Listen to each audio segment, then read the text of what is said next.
Bueno, ustedes saben que el calor tiene 3 modos de transferirse, que le llamamos conducción, convección y radiación. ¿Sí? En la clase de hoy vamos a repasar esos 3 modos. El ejemplo típico que involucra estas 3 transferencias de calor es el de una olla que se está calentando en una fogata, por ejemplo, o en el fuego de la cocina, ¿sí? Entonces, el calor llega desde el fuego hacia la olla, así como vemos en este dibujito, por radiación, ¿sí? Dentro el agua se calienta por un movimiento convectivo que hace que circule el agua en celdas que se llaman convectivas y que producen un proceso de mezcla del agua dentro de la olla, ¿sí? Eso se llama la convección. Y por conducción yo puedo sentir el calor de la olla, por ejemplo, a través del mango de esa olla, ¿sí? Son, en general, los procesos de transferencia de calor en los sistemas de la naturaleza son bastante complejos. No es que solo se da la conducción o solo la convección o solo la radiación, sino que se dan interactuando entre ellos. Es lo mismo que pasa, como vamos a ver más adelante, en los colectores solares, ¿sí? Nosotros para estudiarlos los estudiamos por separado porque cada uno responde a leyes diferentes. Entonces, por ejemplo, en el caso de la conducción, que es el primero de los modos, la conducción es un proceso por el que se transfiere energía térmica, ¿sí? De un lugar hacia otro en un medio sólido. El medio en sí es un medio sólido, no se mueve, ¿sí? ¿Cómo se transfiere ese calor?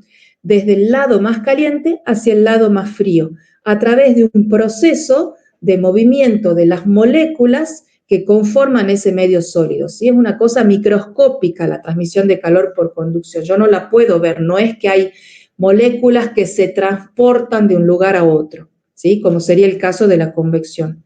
Entonces, la dirección del flujo es siempre desde el lugar más caliente hacia el lugar más frío.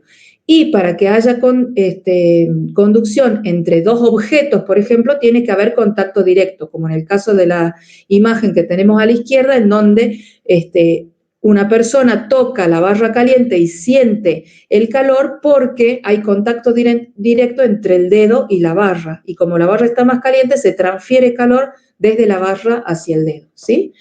No hay movimiento macroscópico de materia. Como decíamos, yo no puedo ver esa transferencia de calor, sino que la percibimos a través de su temperatura, ¿sí? Y los materiales sólidos son capaces de transmitir el calor, algunos con mayor eficiencia y otros con menor eficiencia, y nosotros medimos esa capacidad de transferencia de calor a través de una propiedad que se llama la conductividad térmica, ¿sí? Que algunos la denotan o la llaman con la letra K minúscula y otros con la letra griega lambda, de acuerdo a la bibliografía, ¿sí? Entonces, esta conductividad térmica nos permite a nosotros clasificar los materiales entre buenos conductores y malos conductores o aislantes, ¿sí? Aquí tenemos una tablita, por ejemplo, en donde en la parte superior tenemos los materiales más conductores y a medida que vamos bajando en la tabla tenemos los más aislantes. ¿Cómo se caracterizan por esta conductividad? Cuyo valor puede ser bastante alto. Por ejemplo, el aluminio tiene una conductividad de 237 y las unidades de conductividad en el sistema internacional son vatio por metro Kelvin, ¿sí? Ustedes fíjense y tengan cuidado cuando bajan tablas de internet en las unidades, porque algunas tablas están en kilocalorías, por ejemplo, ¿sí? Por grado centígrado por metro. Entonces hay que hacer la conversión. En el sistema internacional es vatio por metro Kelvin. Entonces, por ejemplo, el aluminio tiene varias centenas, digamos, 237 vatios por metro Kelvin. El cobre, por ejemplo, que es uno de los materiales más conductores, está arriba de 300 vatios por metro Kelvin, ¿sí? Y a medida que vamos bajando, cuando salimos ya de lo que son los metales, que son los mejores conductores, y pasamos a materiales, por ejemplo, como de la construcción, como sería el ladrillo, el vidrio, la madera, fíjense que los valores ya bajan a cosas cercanas más bien a 0.8, 0.61, ¿sí? O sea, los metales son entre 200 o 300 veces más conductores que los materiales de construcción normales de las casas, ¿sí? Y después ya tenemos un rango de materiales que son 10 o 100 veces menos conductores que los materiales de las casas, que serían los que llamamos aislantes. Fíjense, la fibra de vidrio, el corcho o el aire, tienen conductividades entre 0.02 y 0.07, ¿sí? La madera, por ejemplo, que también es un aislante, 0.13, ¿sí? Estamos hablando de cosas que son 10 veces a 100 veces menos conductoras que los materiales de las viviendas, ¿sí? Entonces, nosotros aprovechamos, cuando hacemos los diseños de los colectores solares y de las viviendas, estas propiedades aislantes o conductoras de los materiales. Entonces, por ejemplo, en la imagen de la izquierda tenemos una vivienda que está siendo aislada, ¿sí?, en sus muros, y seguramente en los techos también, solo que todavía no está instalado, ¿sí? ¿Y esto para qué se hace? Para que cuando yo enciendo la calefacción o el aire acondicionado en el interior de la vivienda, haya poca transferencia de calor hacia el exterior, es decir, hayan pocas pérdidas hacia el exterior, porque lo que hacen los aislantes es disminuir la transmisión de calor, o sea, las pérdidas de calor.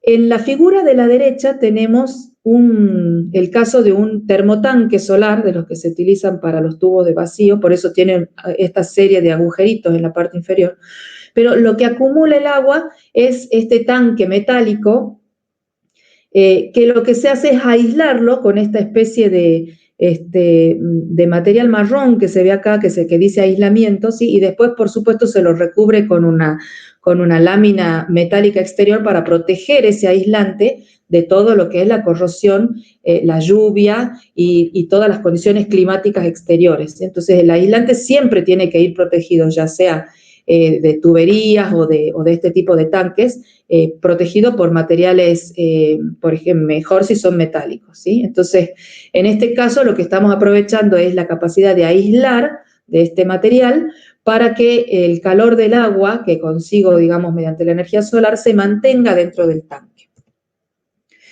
Aquí tenemos el ejemplo de un colector solar de agua. Esto es un corte del colector solar, lo vamos a ver en la próxima clase, digamos, un poquito más detallado, pero para que ustedes se den una idea, estos círculos son los tubos por donde circula el agua que se va calentando, que están soldados a esta placa que está en gris acá, que es la placa absorbedora.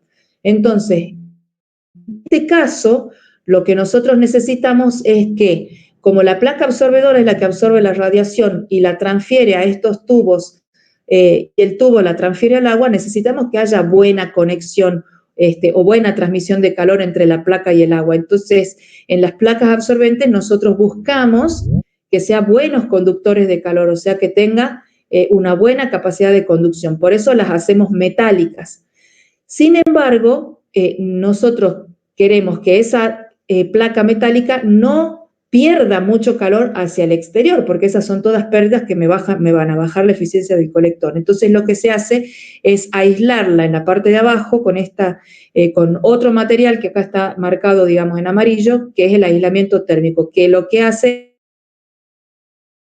es impedir que todo ese calor que absorbe la placa se transfiera hacia el exterior. Entonces, acá tenemos en un colector solar los dos tipos de materiales, los buenos conductores y los malos conductores de calor.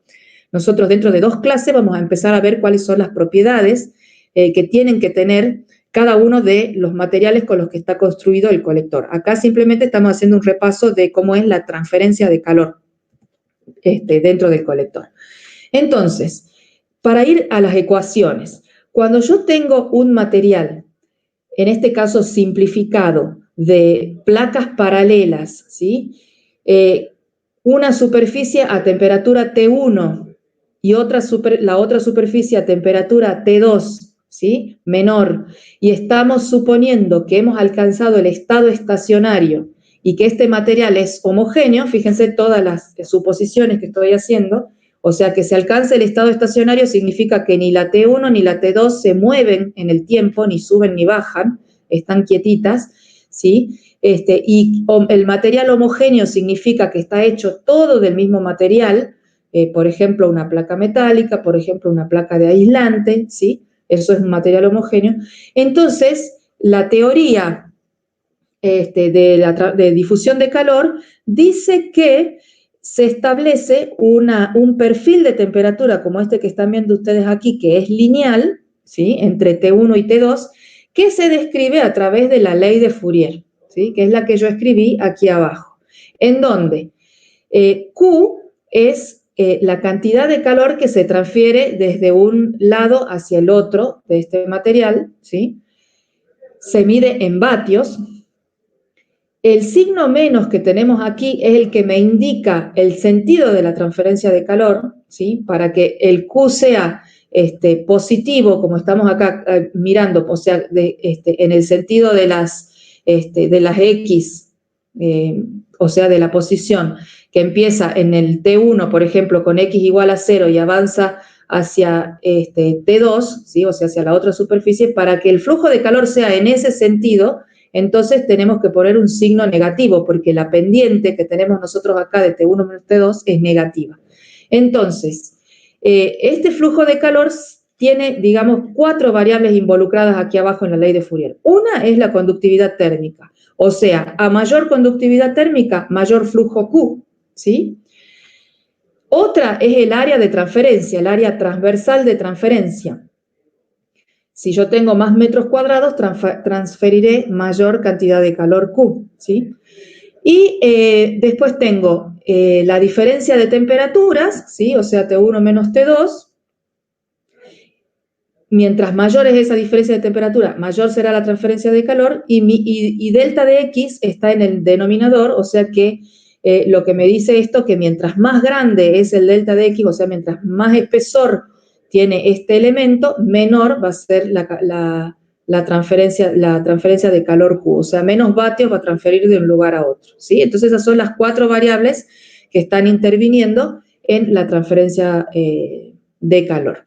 Esta se llama la ley de Fourier y nosotros la vamos a usar bastante. Por ejemplo, supongamos que quisiéramos calcular para una ventana de un metro de ancho y 2 metros de alto, quisiéramos calcular cuánto calor se transfiere a través del vidriado, ¿sí? O sea, desde una superficie, desde la superficie exterior del vidrio hacia la superficie interior del vidrio.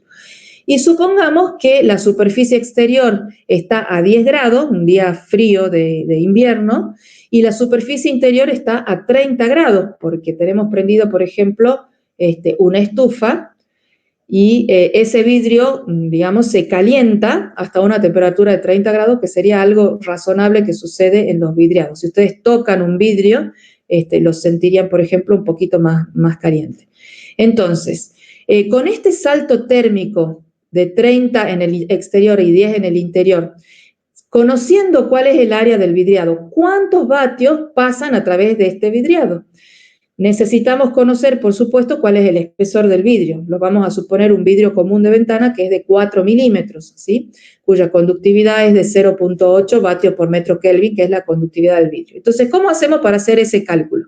Aplicamos la ley de Fourier, reemplazamos la conductividad, el área, la diferencia de temperatura y el espesor que nos da el enunciado del problema, y reemplazamos en esta ley de Fourier para hacer el cálculo, ¿sí? Ahí yo lo tengo puesto, por ejemplo, y me da un valor de 8.000 vatios, ¿sí? Aquí, perdón, me olvidé de ponerle el signo menos al 20 grados centígrados por el delta de T, ¿no? Siempre es desde el lado, de acuerdo como lo estoy, si yo lo mido desde el exterior hacia el interior, sería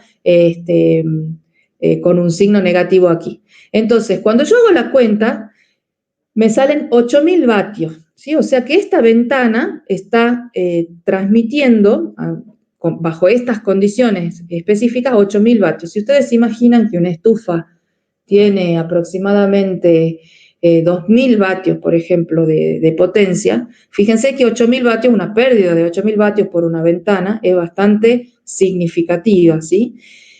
Cuando ustedes vean el año que viene los cálculos en las viviendas, se van a dar cuenta de que los vidriados son elementos por los que se transfiere mucha cantidad de calor, son lugares por donde se pierde mucho calor en una casa, ya sea en invierno o en verano, porque podría ser, digamos, el caso del verano también, en donde yo tuviera prendido un aire acondicionado. Entonces, estos elementos que pierden tanto calor, lo que se hace para mejorar las eficiencias de las viviendas es reemplazar estos vidrios simples, que hicimos el cálculo acá, por vidrios dobles, que tienen una transmisión de calor muchísimo menor a los vidrios simples, ¿sí?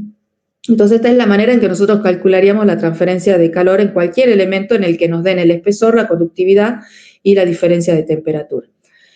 Bueno, ahora pasemos a la convección. La convección es el segundo método de transferencia de calor, en el cual sí ya hay movimiento de movimiento de moléculas o transporte de moléculas, ¿sí? La convección es un proceso por el que la energía térmica se transfiere mediante un movimiento masivo de un fluido que se calienta, ¿sí? O sea, al hablar de un fluido estamos hablando de gases o de líquidos.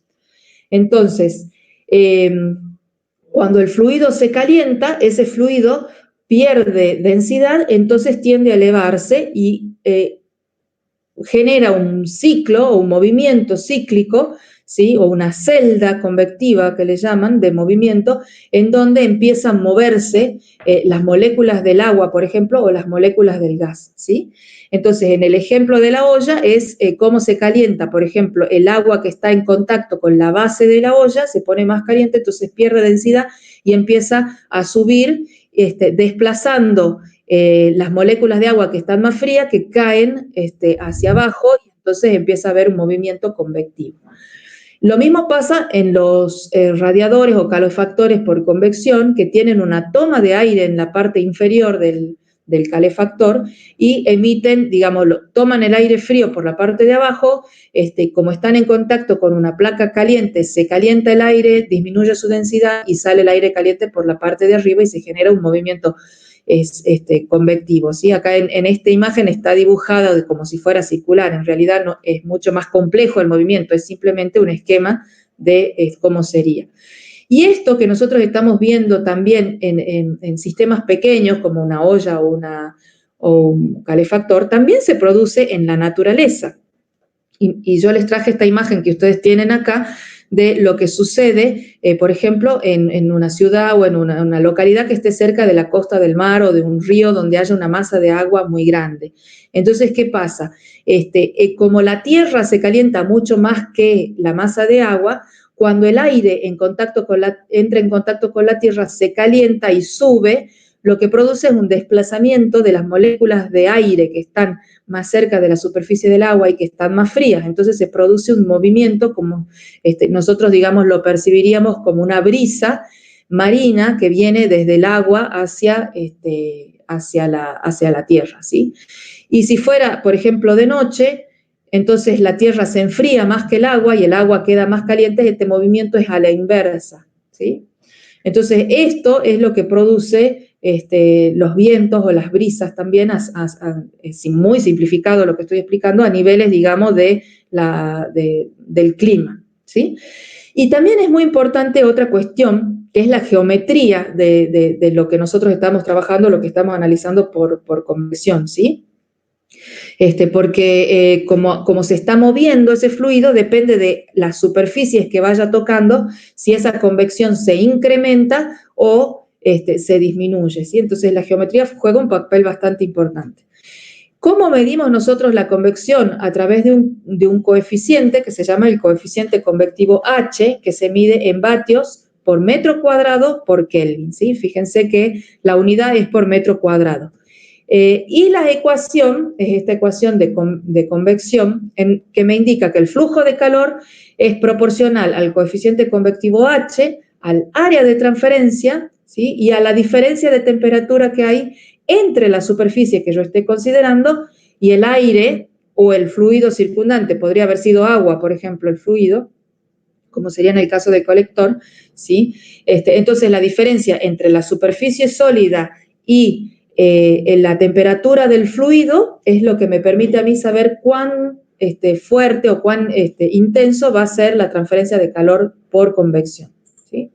Entonces, por ejemplo, Supongamos que dentro de una vivienda nosotros tenemos un muro de ladrillo que le da el sol, por ejemplo, durante toda la tarde, podría ser un muro orientado hacia el oeste, por ejemplo. Entonces ese muro se calienta en su parte exterior y transfiere por conducción ese calor hacia la parte interior, ¿sí? Supongamos que hemos hecho los cálculos y que la superficie interior está a 35 grados, o la medimos con un termómetro de superficie o con un termógrafo, ¿no? Entonces, esa superficie interior está a 35 grados. Y lo que queremos saber es cuánto se transfiere desde la superficie interior del muro hacia el aire que está en el interior, ¿sí? Supongamos de vuelta un muro, un pedazo del muro, o sea, no toda la pared esta que vemos aquí, sino un pedazo de 1 metro por 2 metros, o sea, 2 metros cuadrados, y hagamos el cálculo.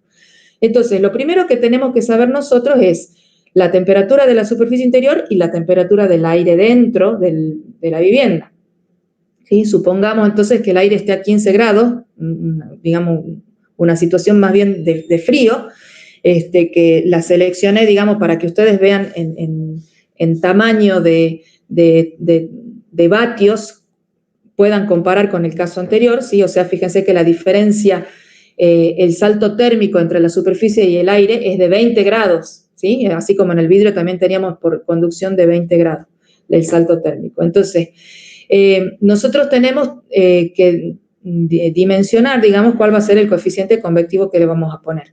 Este coeficiente convectivo es bastante complicado, es una de las cosas más complicadas de determinar, digamos, dentro de la transferencia de calor por convección, y lo que se hace es utilizar muchas ecuaciones empíricas que están relacionadas con cómo es el tipo de movimiento del aire, si es por flujo forzado o el flujo, del tipo de flujo, si es laminar, si es turbulento. Digamos, hay una serie de ecuaciones con variables adimensionales y que es bastante complicado, ¿sí? Entonces, en general, nosotros siempre le vamos a dar los valores de los coeficientes convectivos, le vamos a decir qué ecuación utilizar para hacer el cálculo. En el caso de un muro es normal que un muro caliente tenga un coeficiente convectivo de alrededor de 8, que es el dato que nos da el problema, ¿sí? Entonces, si nosotros utilizamos esta ecuación y reemplazamos H, el área y el delta de T, con los valores que nos da el problema, vamos a obtener un valor de 480 vatios de transferencia de calor entre el muro y el aire. Fíjense la diferencia enorme que hay con el vidrio que habíamos calculado hace un momento, ¿sí? La transferencia de calor es sensiblemente menor, ¿sí? En este caso. Y el último modo de transferencia de calor es la transferencia de calor por radiación, que a diferencia de los otros dos, la principal diferencia es que no necesita de un medio para transmitirse, ¿sí? En la conducción nosotros necesitábamos el medio sólido, en la convección necesitábamos el medio líquido o gaseoso, o sea, el fluido para transferir el calor. En cambio, en la radiación no se necesita medio de transferencia, la radiación se puede transmitir en el vacío, y por suerte, porque si no, no nos llegaría, la energía radiante emitida por el Sol no llegaría nunca a la Tierra si no se pudiera transmitir por el vacío. Entonces, la radiación es la energía que emite un cuerpo, ¿sí? Debido a la temperatura que tiene ese cuerpo, ¿sí? Entonces, en esta imagen nosotros tenemos una imagen parecida a la que hemos visto en la clase pasada de cuál es la radiación que se emite de acuerdo a la longitud de onda, ¿sí? Un cuerpo a mayor temperatura emite mayor cantidad de radiación, ¿sí? Y un cuerpo a menor temperatura emite menor cantidad de radiación. Pero no solamente es la cantidad de radiación lo importante, sino también cuál es la longitud de onda en la que se está emitiendo, ¿sí?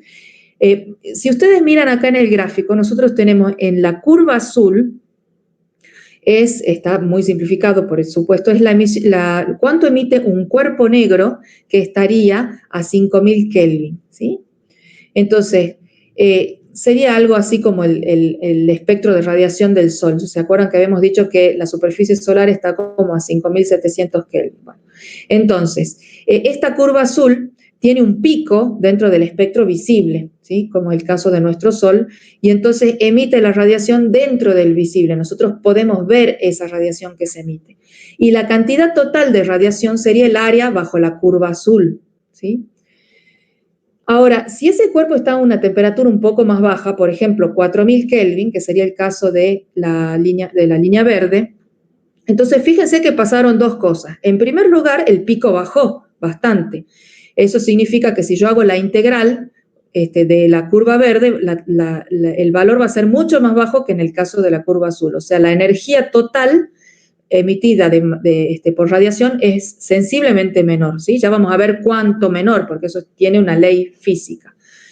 Pero además, fíjense que el pico se corrió del amarillo, que estaba en el 5000, a un color más hacia el rojo, ¿sí?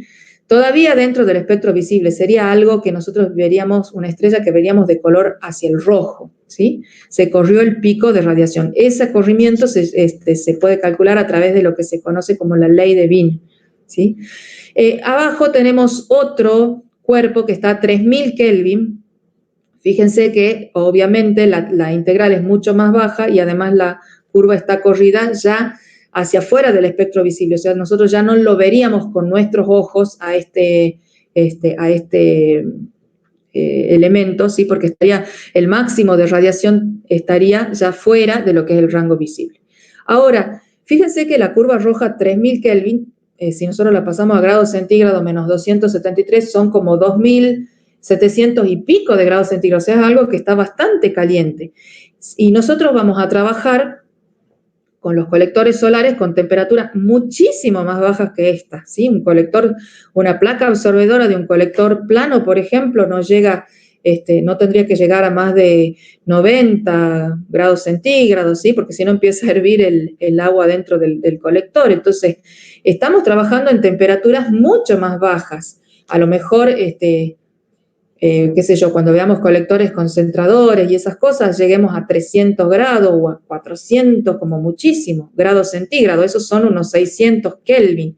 Entonces, si yo quisiera graficar una curva de este estilo que estamos viendo aquí para estos objetos a 500, 400 Kelvin, el máximo ya no estaría dentro de estas longitudes de onda, estaría mucho más corrido hacia lo que le llamamos el infrarrojo lejano, ¿sí?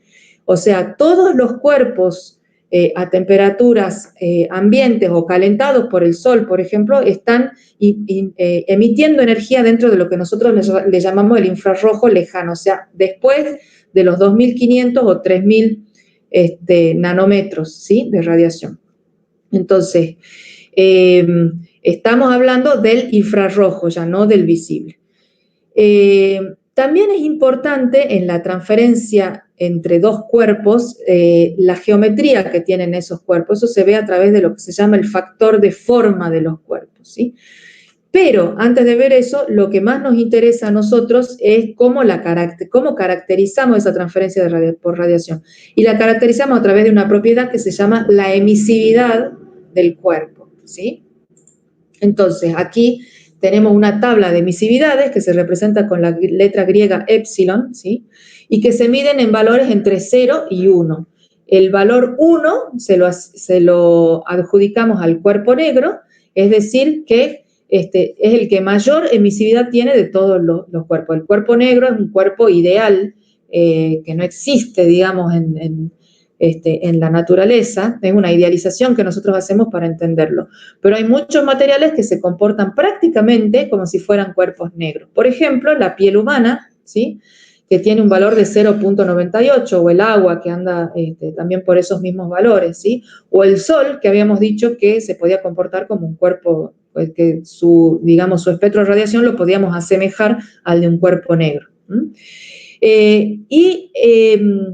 Hacia abajo están los cuerpos que son menos emisores. Por ejemplo, entre los menos emisores tenemos todos los que sean los metales pulidos, como el acero inoxidable o el cobre pulido o las placas de aluminio pulido, que tienen una emisividad de 0.05, ¿sí? ¿Esto qué significa? Que cuando yo caliento, por ejemplo, una placa o con una placa de aluminio se calienta, emite un porcentaje bastante bajo de radiación con respecto a si fuera otro material, digamos, con mucha emisividad, como si fuera, por ejemplo, un cuerpo negro, ¿sí? Entonces, nosotros caracterizamos a los materiales como buenos emisores, aquellos que se acercan hacia el 1, o como malos emisores, aquellos que tienen baja emisividad, ¿sí? Ahora, otra cuestión importante es que la emisividad depende de la superficie, es una propiedad de la superficie del cuerpo, no del material que está hecho el cuerpo, sino de cómo es su superficie. O sea, lo que quiero decir con esto es que si ustedes tienen una placa de aluminio pulido de emisividad 0.05 y la pintan, por ejemplo, con una pintura negra, con varias capas de una pintura negra o blanca, entonces lo que van a conseguir es modificar esa superficie y por más que esté el aluminio, como la superficie ya está recubierta por la pintura, la emisividad de ese cuerpo va a ser la emisividad de la pintura, o sea, vamos a estar más cerca del 1 que del 0.05, ¿sí? Esa es una cuestión que hay que tener bastante en cuenta, porque lo que le sucede, por ejemplo, a las placas absorbedoras es que muchas veces yo no la voy a poder hacer de un material pulido, por más que tenga buena conductividad. Lo que voy a tener que hacerle es un tratamiento para que absorba mucha radiación y para tratar de que emita lo menos posible para que no pierda por radiación. No sé si me entienden. Estas cuestiones las vamos a ver con más detalle la próxima clase. Pero sí quería comentarles, por ejemplo, que no depende del color de la pintura la emisividad de radiación. O sea, por ejemplo, una placa de acero pintada de color blanco o pintada de color negro, en cuanto al aspecto radiante de radiación, o sea, de cuánto emite, es prácticamente igual. Las dos emiten la misma cantidad de radiación. ¿Cuál es la diferencia? La diferencia no está en la emisión de radiación, sino que está en la absorción de la radiación solar, ¿sí? Fíjense que la emisividad estamos hablando en el espectro infrarrojo, mientras que la absortividad o absortancia la estamos hablando en el espectro solar, ¿sí? De onda corta. Entonces, en el espectro solar, sí, la pintura blanca se comporta distinto de la pintura negra. La blanca refleja mucho y la negra absorbe mucho. Pero si miramos en el infrarrojo o en el espectro de onda larga, o sea, en lo que está radiando, la pintura blanca y la pintura negra radian a una misma temperatura, radian la misma cantidad de radiación. Bueno, ¿y cuáles son las ecuaciones que me manejan estas radiaciones? La que más vamos a utilizar nosotros es la ley de Stefan-Boltzmann, que me dice que la cantidad de calor que radia un cuerpo depende de la temperatura a la cuarta. Fíjense que ahora la temperatura no es una diferencia de temperatura lo que nos está apareciendo a la 1, sino que está elevado a la cuarta potencia. Y además esa temperatura está en grados Kelvin. Nunca se olviden cuando hagan los cálculos de radiación de que hay que poner la temperatura en Kelvin. Entonces, es proporcional a la temperatura en Kelvin a la cuarta, al área que está radiando el cuerpo, a la emisividad que tenga la superficie del cuerpo y a una constante sigma, que es la constante de Stefan, que tiene un valor fijo de 5.67 por 10 a la menos 8, ¿sí? Vatio por metro Kelvin a la cuarta. Entonces, con esta ecuación, si a mí me dan los datos de temperatura, de área y de emisividad del cuerpo, yo puedo calcular cuánto calor está emitiendo un cuerpo. Tenemos un ejemplo aquí mismo de la misma pared que hemos estado trabajando, a ver cuánto está emitiendo por radiación, ¿sí? Ya hemos visto cuánto se transfiere al aire por convección y ahora vamos a ver cuánto emite por radiación. Entonces, estamos hablando de la misma área que antes, o sea, los 2 metros cuadrados, y ahora vamos a suponer, vamos a buscar, digamos, en las tablas cuál es la emisividad del ladrillo. Esa emisividad es de aproximadamente 0,93. Fíjense que es un material bastante emisor. Entonces, si nosotros aplicamos esta ecuación, emisividad por sigma por A, por el área de 2 metros cuadrados, por la temperatura a la cuarta, que hemos dicho que la temperatura era de 35 grados, entonces la pasamos, le sumamos 273 para pasarla a Kelvin y me queda 308 Kelvin. Entonces, si reemplazamos en esta ecuación, me queda, bueno, este valor y el resultado final me da 949 vatios. O sea, la pared calentada a 35 grados centígrados está emitiendo hacia el interior 949 vatios de potencia radiante, ¿sí? O sea, es bastante lo que pierde la pared, digamos, por radiación. Si yo después hiciera un balance sobre la pared, podría calcular, por ejemplo, que la conducción más lo que se acumula en la pared sería igual a lo que se emite por radiación y a lo que pierde por convección. Esos balances los vamos a hacer el año que viene en energía solar térmica 2. ¿Sí? Pero esto es para que ustedes tengan una idea de cuáles son los valores, digamos, con los que nosotros estamos trabajando. O sea, las pérdidas radiativas son pérdidas bastante importantes. Por ejemplo, en un colector que está a mayor temperatura, el absorbedor de ese colector puede estar emitiendo por radiación una cantidad interesante de vatios. Entonces, lo que se hace con los absorbedores es tratar de bajar esa emisividad de la superficie absorbedora, y por eso es que se utilizan unas pinturas especiales que son selectivas, que tienen la capacidad de absorber mucha radiación en el espectro de onda corta, o sea, en el espectro solar, y se calienta mucho, pero emitir poquitito en el espectro infrarrojo o de onda larga, ¿sí? Y esos materiales son materiales especiales que ya los vamos a estudiar en las próximas clases. Bueno, hasta aquí es el repaso que hemos hecho de lo que es la transferencia de calor por conducción, convección y radiación. Si tienen alguna pregunta, antes de pasar al próximo tema, les pido que habiliten los micrófonos y hagan las preguntas o las dudas correspondientes. Si no, avanzamos. ¡Ay! ¿Qué pasó? Avanzamos hacia el próximo tema.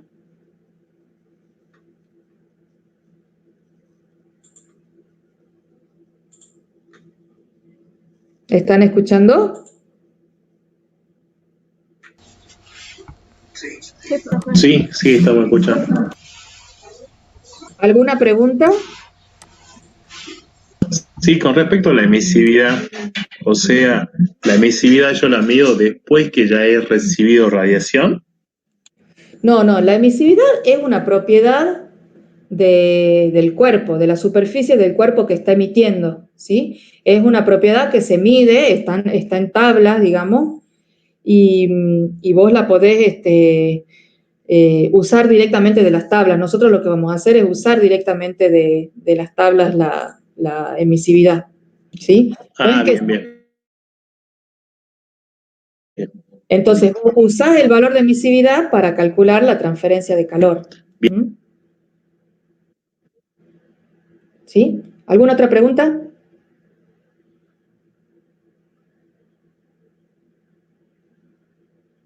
¿No? Bueno. Entonces vamos a pasar a ver. Déjenme que busque la otra clase.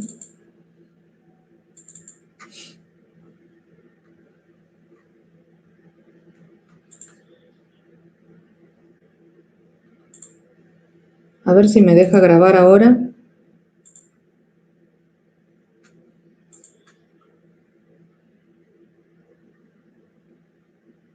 Pareciera que sí.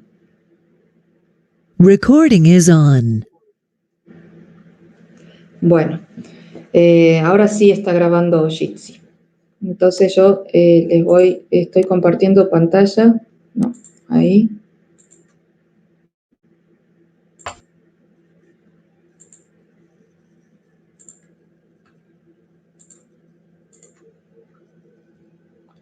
¿Ahí están viendo la diapositiva?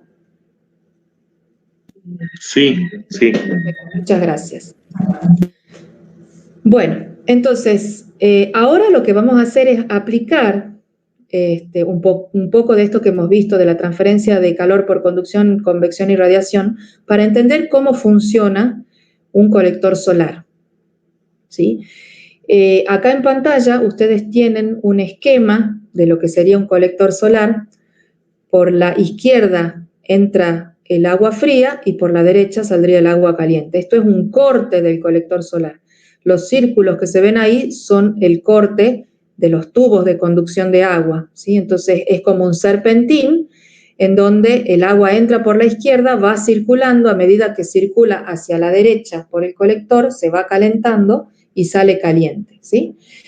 ¿Cuál es el proceso, digamos? ¿Por qué se calienta el agua? El agua se calienta porque los tubos a través de los cuales circulan, o sea, toda la superficie de los tubos están calientes, ¿sí? Y esos tubos se calientan porque absorben radiación solar que atraviesa una cubierta transparente, ¿sí? E incide en la superficie del tubo y en la placa absorbedora que une esos tubos, ¿sí? Fíjense que entre tubos se ve aquí una línea delgada que es lo que representa la placa absorbedora, o sea, la placa absorbe la radiación y como es muy buena conductora de calor, tiene una conductividad alta, transfiere ese calor hacia las superficies de los tubos y los tubos se calientan y ese calor se transfiere por un movimiento convectivo, ¿sí? Hacia el agua que circula adentro de los tubos, ¿sí? Fíjense que el agua es un fluido, un medio fluido, entonces se transfiere el calor por convección, ¿sí? Entonces, ¿cuáles son los elementos principales del colector? Tenemos la cubierta de arriba, que tiene que ser una cubierta muy transparente para que toda la radiación de onda corta o la mayor cantidad de la radiación de onda corta la atraviese. Por supuesto, siempre va a haber alguna pérdida en esa superficie vidriada, una parte por reflexión, una parte se acumulará en el vidriado y otra parte se transmitirá hacia abajo, ¿sí? De la onda corta. Entonces, esa fracción de radiación que logra atravesar finalmente la cubierta transparente llega a la placa absorbedora. Esa placa absorbedora tiene que tener la capacidad de absorber la radiación, porque imagínense que si reflejara mucho, no absorbería prácticamente radiación y no me serviría. Entonces, lo que se busca es que la placa absorbedora absorba mucho dentro de lo que es el rango visible, emita lo menos posible dentro del infrarrojo para minimizar las pérdidas, ¿sí? Y transmita por conducción lo más posible hacia los tubos, ¿sí? Para poder calentar el agua. Ahora, por supuesto, por debajo del absorbedor tenemos todo lo que es la aislación, ¿sí? Para evitar que ese calor se pierda hacia el exterior a través de los laterales y de la placa del absorbedor. Ahora, ¿qué es lo que sucede cuando la placa absorbedora absorbe esa radiación de onda corta? Se calienta a altas temperaturas. Altas temperaturas estamos hablando de 90 grados, 100 grados como mucho, ¿no? Porque el agua que está circulando acá le va quitando calor a esa placa. Entonces, no es que levanta tanta temperatura, no me conviene que alcance tantas temperaturas porque aumentan muchísimo las pérdidas por radiación. Entonces, la placa colectora se calienta. Al calentarse, ustedes saben que todo cuerpo emite radiación dentro de lo que es el espectro infrarrojo. Entonces, la placa está permanentemente emitiendo radiación en el rango de la onda larga, ¿sí? O sea, absorbe en la onda corta y emite en la onda larga, ¿sí? ¿Y qué es lo que pasa con el vidrio? El vidrio tiene una característica bien interesante que es que deja pasar la onda corta, o sea, la radiación, la luz visible y la radiación que viene del sol, pero no deja pasar la onda larga. Es como si fuera opaco, absorbe mucha radiación en el infrarrojo lejano, ¿sí? Por eso decimos que el vidrio es transparente en onda corta y opaco en onda larga, ¿sí? Entonces, el vidrio al absorber o al no dejar pasar esa radiación que está emitiendo el absorbedor, lo que hace, el vidrio se calienta y reemite la radiación y no deja que salga hacia afuera, ¿sí? Esa radiación, o sea, es muy poco lo que se emite hacia afuera. Entonces, lo que produce dentro de ese espacio que está confinado entre el vidrio y la placa absorbedora es un calentamiento ahí del aire que se conoce como efecto invernadero, ¿sí? Entonces, lo que hace el colector solar es incrementar ese efecto invernadero dentro del colector. Es lo mismo que pasa en un invernadero de plantas, ¿sí? En donde la cubierta plástica o vidriada deja pasar la radiación de onda corta solar y calienta las superficies que están dentro del invernadero y las superficies emiten radiación de onda larga que queda confinada en ese espacio que es el invernadero y lo que hace es subir la temperatura de ese espacio para que las plantas crezcan bien, ¿sí? Ese es el efecto invernadero. Y es lo mismo que pasa en nuestra atmósfera, en donde la radiación solar calienta la superficie de la Tierra emite en onda larga, ¿sí? Y si hay muchos gases de efecto invernadero, principalmente el dióxido de carbono, lo que hace ese dióxido de carbono es absorber esa radiación de onda larga y no dejar que se vaya de vuelta al espacio exterior, y entonces se empieza a producir un calentamiento de la atmósfera, ¿sí? Entonces, cuando hay dióxido de carbono en exceso, la atmósfera se recalienta y es el efecto invernadero, ¿sí? Entonces, eso es lo que pasa dentro del colector solar. Ahora vamos a ver cuáles son, digamos, en valores estimados, cuánto es de lo que llega, del 100% de lo que me llegaría a mí, de la radiación total que llega a la superficie del vidrio, qué es lo que pasa con esa radiación, más o menos. Un 10% de ese 100% se refleja y se absorbe en el vidrio, ¿sí? Y un 8% se pierde por reirradiación, porque ese vidrio se calienta un poco y entonces emite, ¿sí? Digamos, de ese porcentaje que pasa, que logra atravesar el vidrio, ese 80 y tanto por ciento que logra atravesar el vidrio, llega a la placa absorbedora, ¿sí? En la placa absorbedora hay un porcentaje que se pierde por convección, más o menos un 12%, ¿sí? Y otro por radiación, que es el 8%. El resto se absorbe, ¿sí? Y de esa absorción, aproximadamente un 4% se termina perdiendo por conducción hacia la base del absorbedor y los laterales, por eso es que se lo trata de aislar lo mejor posible, pero sin embargo siempre queda un poquitito que se pierde a través de la aislación, aproximadamente un 4%. Estos valores son aproximados, obviamente que pueden cambiar un poco de acuerdo a las condiciones en las que yo esté trabajando con el absorbedor, pero es para que ustedes tengan una idea.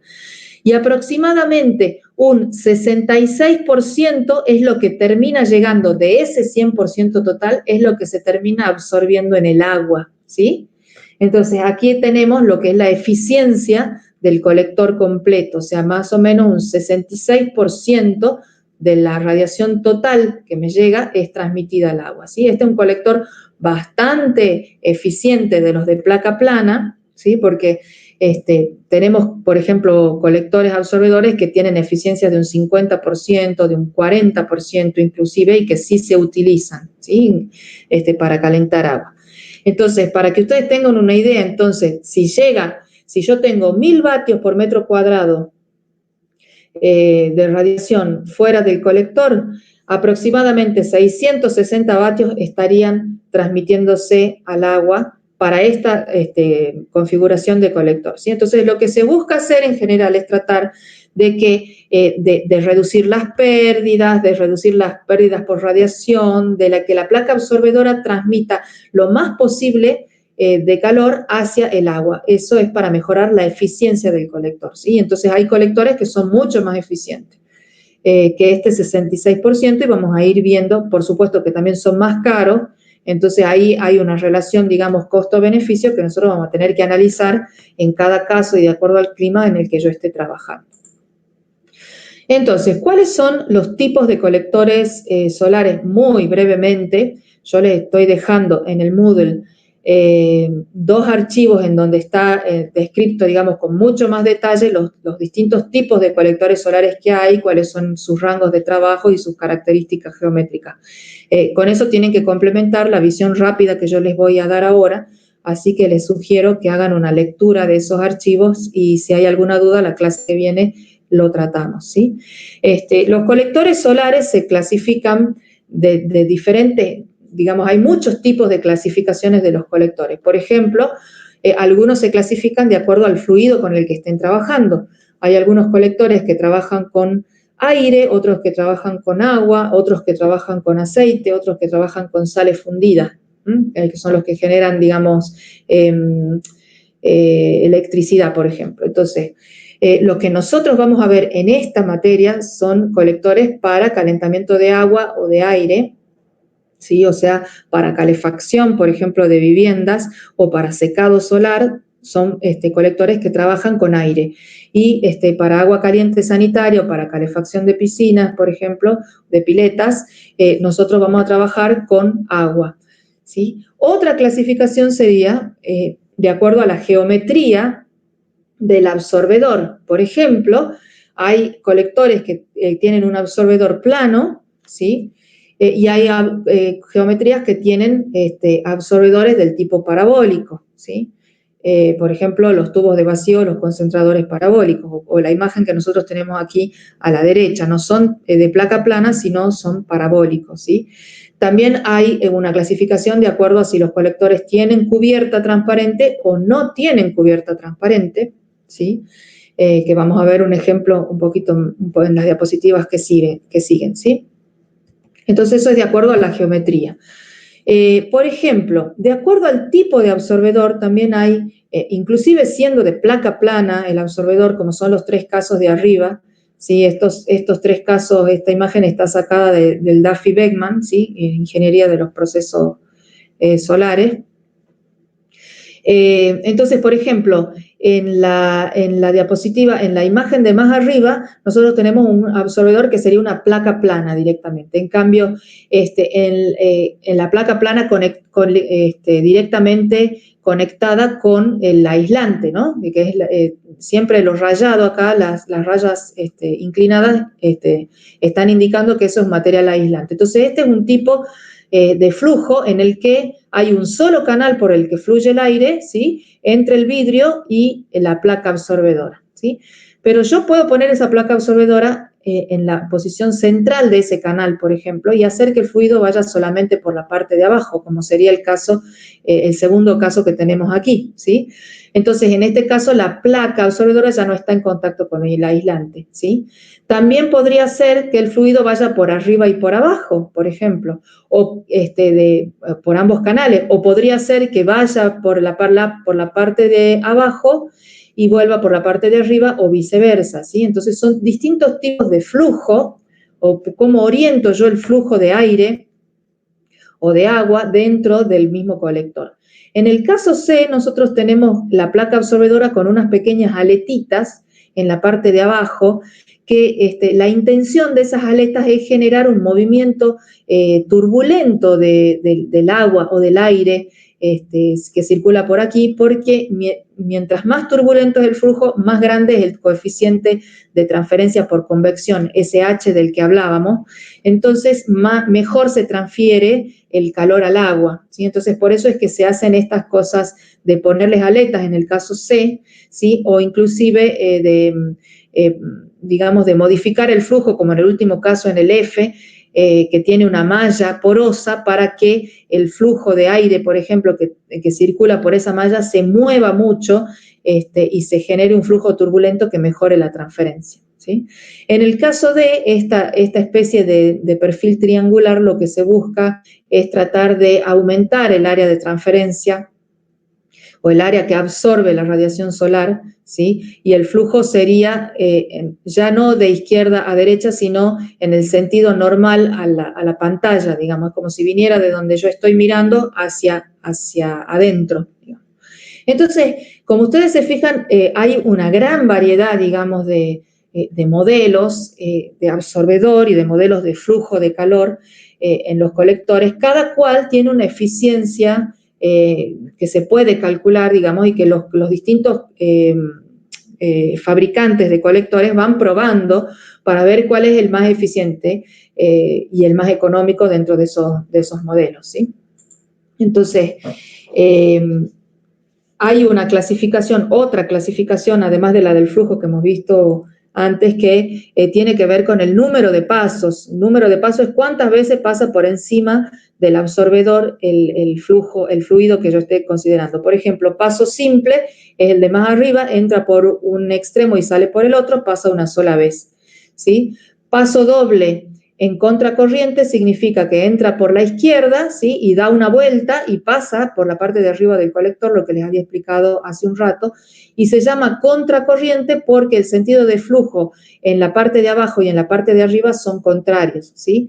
Si fuera paso doble en cocorriente, significaría que el flujo entraría por la izquierda, tanto por el canal superior como por el inferior, y yo colectaría el aire caliente por la derecha, ¿sí? Ese sería un paso doble, pero en cocorriente, o sea, los flujos tendrían el mismo sentido.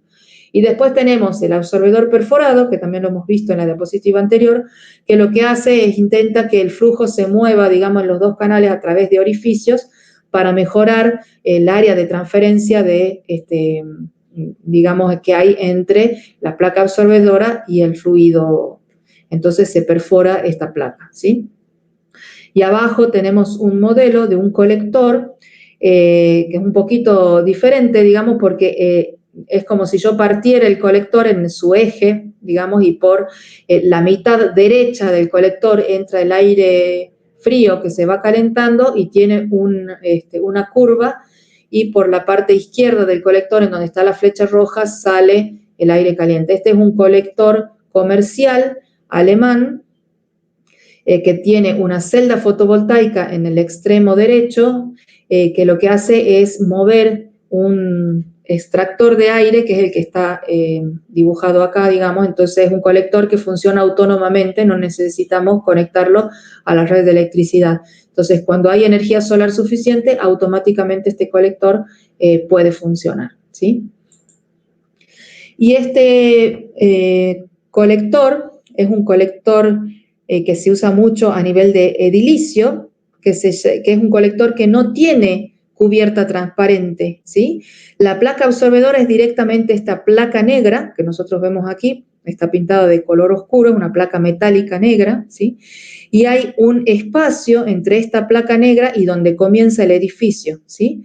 Entonces, el aire se toma por la parte inferior digamos, de la placa, ¿sí? La placa esta se calienta porque es una placa metálica pintada de negro, y el aire fluye, digamos, va lamiendo esta placa del lado de adentro, ¿sí? Y es colectada por un sistema acá de tuberías que tiene sus correspondientes extractores de aire, es colectada por la tubería y repartida a lo largo de todo el edificio por un sistema de tubería, ¿sí? ¿Por qué es tan utilizado este sistema?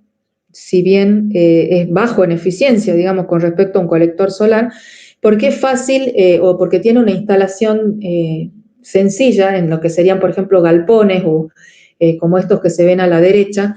Entonces, arquitectónicamente son fáciles de montar. No tienen el problema, por ejemplo, de que tuvieran que ponerle vidrio a todo esto, que lo encarece muchísimo, y además tiene el problema de la limpieza, tiene el problema de que si hay por ejemplo, un granizo muy fuerte, se pueden quebrar y hay que reemplazarlo y todas esas cosas. Entonces, esto es mucho más económicamente, a pesar de que no sea tan eficiente. La eficiencia de estos colectores están en el 20-25%, por ejemplo.